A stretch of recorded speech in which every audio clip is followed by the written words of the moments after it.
Hey there, it's Theo from Geeky Gamer Guy. This video I'll be sharing just the tips on things to be mindful of when playing Teotihuacan City of Gods from NSKN Games.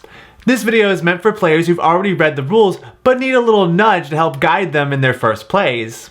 To start off, I need to touch on the major importance in planning in this game. It's best to map out where you want to place your workers in the next couple of turns because you need multiple worker dice and an action board to get the best benefits. Also, upgrading your workers' power is crucial too.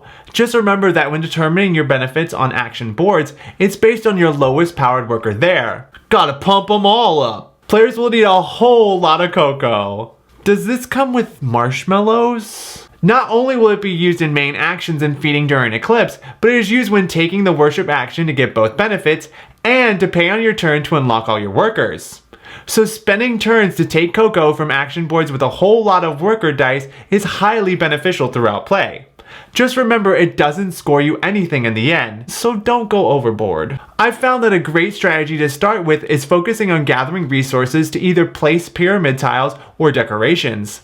There are other beneficial ways to score, but I remember in my first game being overwhelmed by the choices, so hopefully this will give direction to those aimlessly wondering what choices to make. Building houses on the noble action board can score you a nice amount of points initially, but doing it with 2 or 3 workers is the most optimal. Also remember that the Avenue of the Dead track scores are multiplied by the number to the left of the first available house during each eclipse. Balancing between quick victory points and points during the 3 scoring eclipses are important.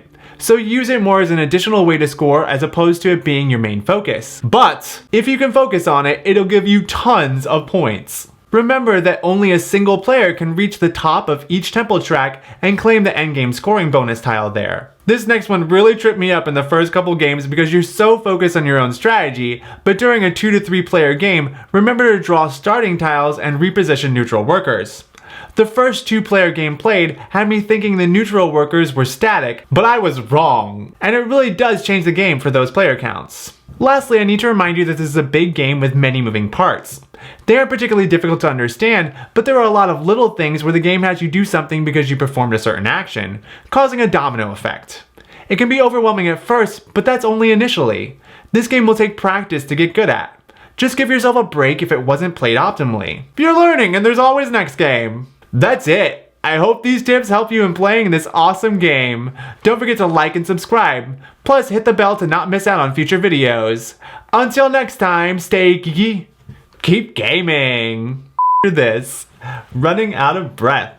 Running out of breath. Running out of breath. Breath.